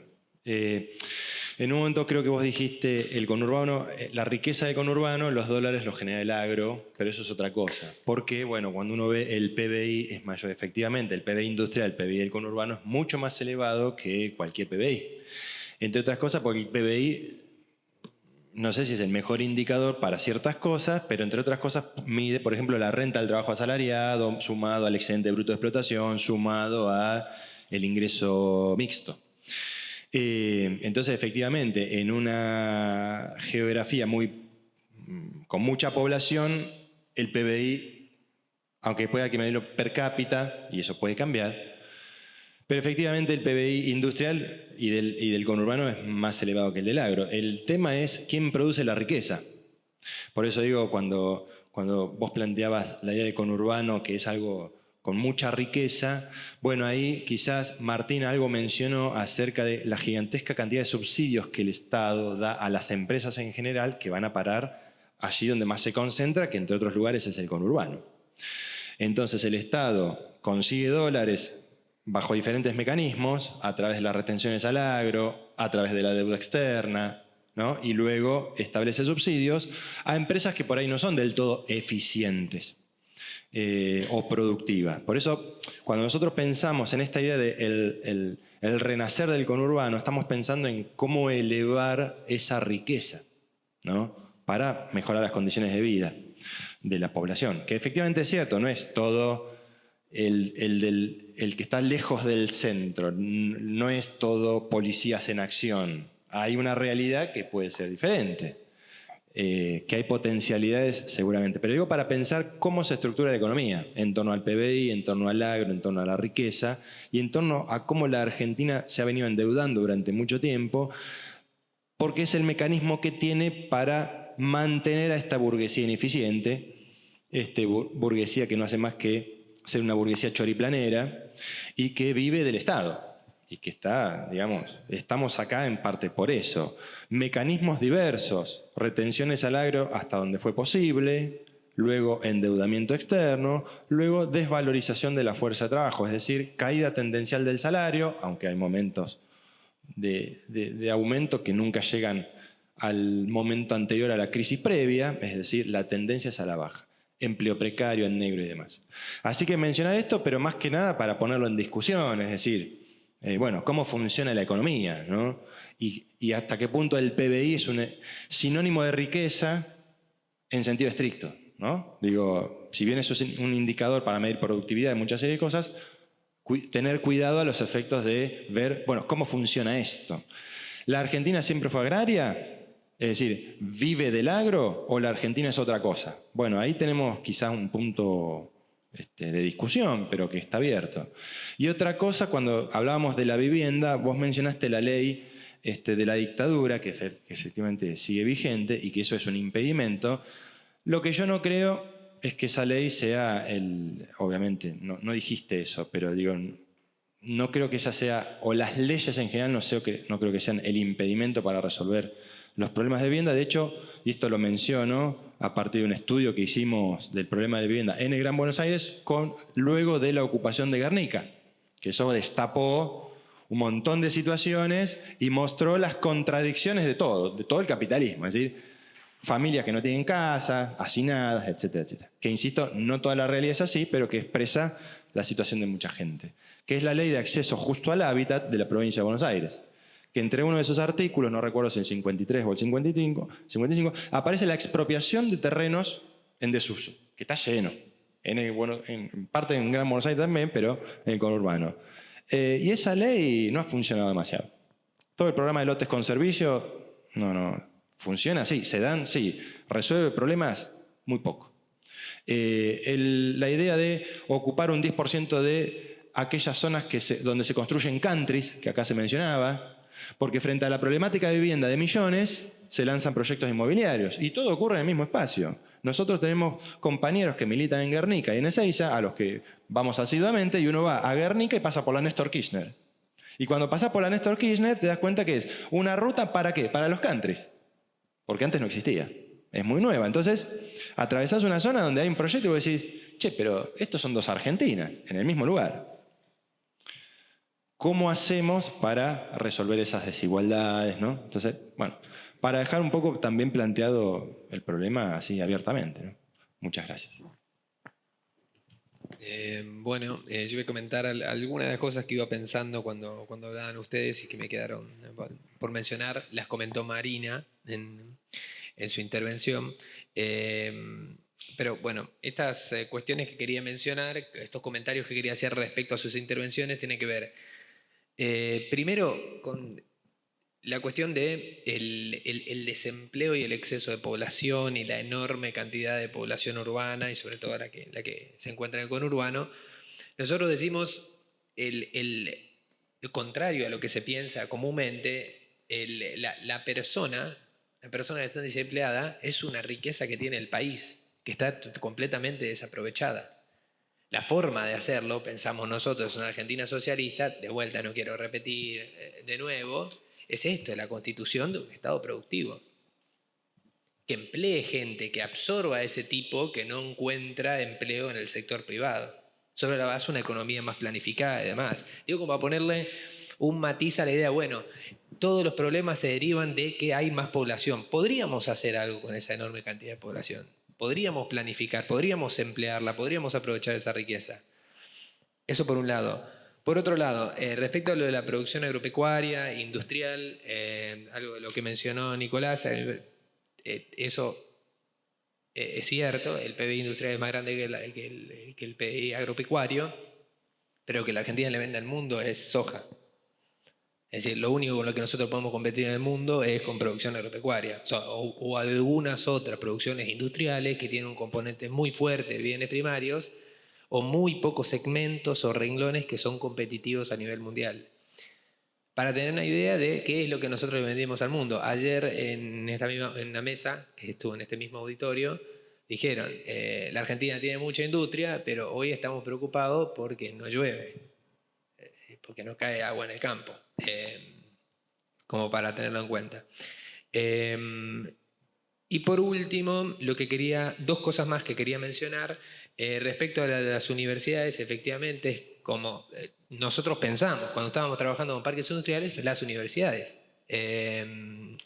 Porque, por un lado, uno o lo que observa es una política a la que a priori no está mal. Si tenés que viajar 2 horas a la universidad, ¿por qué va a estar mal eso si ahora la tenés más cerca? Pero efectivamente se da esto de que cada intendente quiere su universidad. Y vos hoy mirás todos los partidos que rodean el conurbano y con algunas excepciones, todos los partidos que rodean la capital, con algunas excepciones, casi todos tienen una universidad. Y en general, cuando uno observa, como dice Marina, cuáles son las carreras que se abren ahí, si no son tecnicaturas, son licenciaturas que son las que más rápido te aprueba el Ministerio de Educación, porque el interés que hay detrás de ese nuevo rector, que es un actor político en el territorio, y el interés que hay de parte del intendente, es publicitar esa universidad. ¿Y cuáles son las carreras? Y capaz que son licenciatura en administración de organizaciones con una tecnicatura en el medio y después 2 o 3 carreras muy similares a esa, que son las que más fácil te aprueba hoy. Tal vez la Secretaría de Políticas Universitarias o las entidades correspondientes para que tu universidad empiece a funcionar. No hay una planificación de, bueno, qué carreras necesitamos, qué podemos hacer con esta universidad. Y sí, en alguna medida la lógica que está detrás de esta apertura indiscriminada de parques industriales y de universidad pareciera ser en algún punto similar. Y por último lo que quería, bueno, eso seguramente igual se va a hablar en más detalle en esta mesa que Marina comentó, que es Sistema Científico, Universidad y Formación Docente.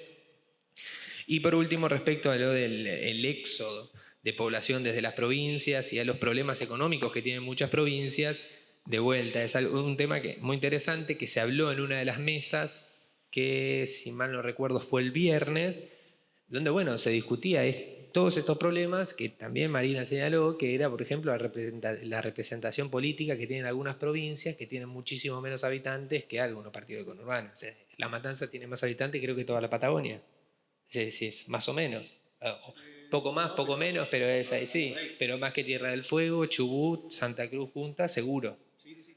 Y lo que nosotros señalábamos en ese punto era la importancia de planificar a nivel nacional qué es lo que está pasando en cada provincia. O sea, no podemos estar planificando únicamente para lo que está sucediendo en este rincón del país y desentender lo que está sucediendo en otra parte. Bueno, es necesario tomar la economía en nuestras manos, digo, desde el punto de vista de otro sujeto, de otra clase, que para nosotros es la clase obrera, los trabajadores, y pensar el país desde otra perspectiva. Bueno, yo quería hacer una aclaración medio tangencial. Digo, cuando yo hablo de migración o de éxodo, en ningún momento quiero hacer énfasis en el migrante. ¿Sí? El migrante es una víctima. El problema nunca es el migrante, es la condición que lo expulsa. Dicho eso, creo que uno de los problemas que hay no es tanto por la cantidad de población que viene al conurbano, sino que no hay otros destinos. ¿Sí? Es decir, si uno piensa en esto, en los términos que ustedes lo plantean, en el renacer del conurbano, uno también podría preguntar, bueno, ¿y por qué no hacemos un renacimiento de conurbanos? Digo, ¿por qué pensar solamente en el conurbano bonaerense y no pensar en la posibilidad de que las aglomeraciones urbanas crezcan más o menos similarmente en los 24 distritos? ¿Sí? O sea, que haya efectivamente un conurbano en Resistencia, pero no un conurbano de... Particularmente Chaco es un mundo aparte porque digo, si el conurbano se triplicó por 3 en 100 años, la población del Chaco se multiplicó por 80, así que imagínense lo que es eso. Pero digo, pensar en la posibilidad de distribuir la masa poblacional y además, porque en esto de distribuir y diversificar, lo que decías vos, es cierto que a Argentina lo que le vende al mundo es soja. Y uno de los problemas que tiene, en comparación a otras economías extractivistas, como puede ser la chilena con el cobre o la boliviana con el gas, es que dependemos de una variable que es incontrolable, que es el clima.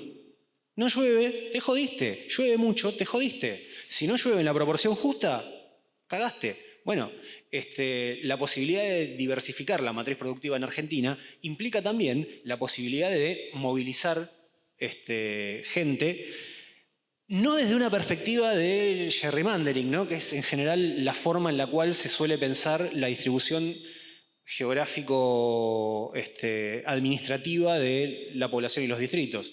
Es decir, no hace falta partir la provincia en 5, no hace falta partir la matanza en 4, pero sí pensar en, bueno, cómo se puede distribuir de una forma más homogénea en el territorio la potencialidad tanto de la gente como económica.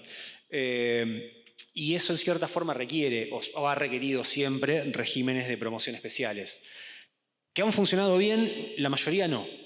La mayoría no. Los regímenes especiales de Río Negro, los de Cuyo, que fueron los primeros, los de Río Negro, los de la zona del Valle, los de Chubut y Santa Cruz, no funcionaron bien.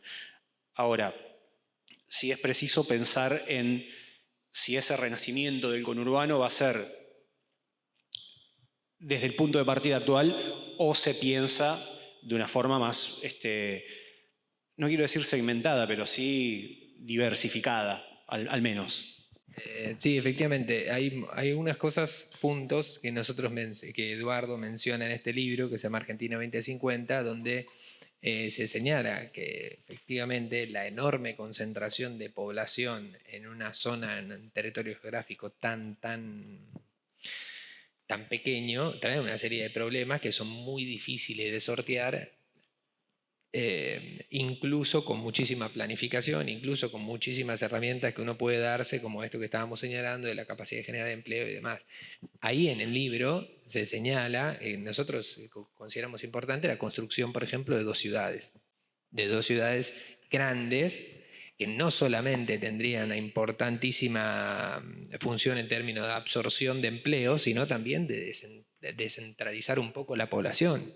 Con esto no quiero decir de llevar población al medio de la nada, llevarla al medio de la Patagonia, no. Estoy diciendo simplemente de planificar cómo está urbanizado el país. Y eso efectivamente eso es un problema, lo que está mencionando, y estoy de acuerdo en ese sentido, y creemos, por ejemplo, que esa es una de las salidas, una de las soluciones. Luego me parece que Nicolás había señalado, había comentado que, bueno, no hay planificación urbana hoy. La construcción de viviendas de parte del Estado de manera planificada y de manera como se dice, de manera centralizada, te permite, me parece, sortear un montón de problemas que son generados justamente por este crecimiento espontáneo de la mancha urbana en torno a la capital federal. Bueno, eso. Muchas gracias a los cuatro, muy interesante el debate, se abrieron varias puntas y aristas para seguir discutiendo, sobre todo pensar el tema de la fragmentación social y la fragmentación urbana. Ahí yo me quedé con la imagen, que es una imagen muy típica de la de San Isidro, que de todas formas ese muro no implica que no estén plenamente integrados. O sea, el delivery, el mantenimiento de la pileta, etcétera, etcétera, cruza y unifica a esas dos fracciones de clase o sujetos sociales que la urbanidad parece distanciar, ¿no? Y en ese sentido pensar los problemas del conurbano. En fin, tenemos que cerrar, ya estamos pasados de hora, ahora tenemos un receso y a partir de la 1 continúan las mesas. Muchas gracias a todos por venir y nos estamos viendo.